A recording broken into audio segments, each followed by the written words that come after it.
चीचा वतनी के नवाही गांव में भाई ने गैरत के नाम पर सगी बहन को मौत के घाट उतार दिया। खातून 2 बच्चों की मां थी और अपने वालिदैन के घर आई हुई थी। इतला मिलने पर पुलिस ने मौके पर पहुंचकर लाश को पोस्टमार्टम के लिए THQ मुंतकिल कर दिया। मजीद तफसीलात जानते हैं नुमाइंदा 5 न्यूज़ मुनीर आरिफ से। राब्ता दोबारा करने की कोशिश करेंगे। अफसोसनाक खबर से आपको अपडेट कर रहे हैं। ये वाकया गैरत के तराजे पर पेश आया।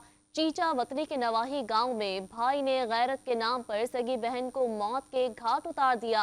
खातून 2 बच्चों की मां थी और अपने वालिदैन के घर आई हुई थी। इतला मिलने पर पुलिस ने मौके पर पहुंचकर लाश को पोस्टमार्टम के लिए THQ मुंतकिल कर दिया। आए दिन हम इन वाकयात को सुनते हैं जो गैरत के तनाज़ात पर पेश आते हैं। ये वाकया भी पेश आया चीचा वतनी के नवाही गाँव में भाई ने गैरत के नाम पर सगी बहन को मौत के घाट उतार दिया। मज़ीद तफसीलात जानेंगे मुनीर से। जी मुनीर, बताइएगा क्या तफसीलात हैं? जी, ये अलमनाक वाकया चीचावनी के नवाही गांव 4712 में पेश आया है। भाई ने गैरत के नाम पर अपनी सगी बहन अरशाद बीबी को कत्ल कर दिया। अरशाद बीबी के बारे में बताया जा रहा है कि शादीशुदा थी और 2 कमसन बच्चियों की माँ थी और अब अपने रहने के लिए अपने बाप के घर आई थी, लेकिन भाई ने जो है गैरत के नाम पे अपनी सगी बहन को ही कत्ल कर दिया और फरार हो गया। और बताया जा रहा है कि जो अरशाद बीबी है वो जो है उसके मतलब कोई करैक्टर जो है उसका ठीक नहीं था, जो घर वाले उनके मुताबिक।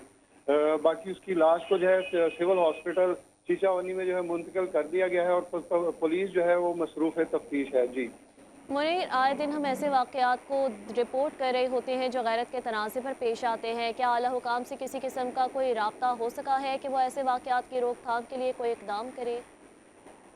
जी, ये बहुत अलमनाक वाक़या है हमारे माशरे के अंदर कि गैरत के नाम के ऊपर जो है हम अपनी माओं बहनों बेटियों को जो है वो कत्ल हो जाती हैं और कोई भी उनका नाम लेवा नहीं होता। ये भी ऐसे ही दर्दनाक वाक़या पेश आया है और मैं खुद उधर हॉस्पिटल में मौजूद था, लेकिन घर वाले जो हैं वो जो ये बीबी अरशाद बीबी कत्ल हुई हैं वो तो कत्ल हो गई हैं, लेकिन जो उनकी 2 कमसन बेटियां हैं उनका क्या बनेगा। फिलहाल यहाँ पे आला हुकाम ने किसी किस्म का कोई नोटिस नहीं लिया और पोस्टमार्टम के लिए जो है डेड बॉडी हॉस्पिटल के अंदर मौजूद है। जी, आला हुकाम से गुजारिश है कि ऐसे वाकयात की रोकथाम के लिए इकदाम करे। जी मुनीर, आप हमें अपडेट कर रहे थे, आपका बेहद शुक्रिया।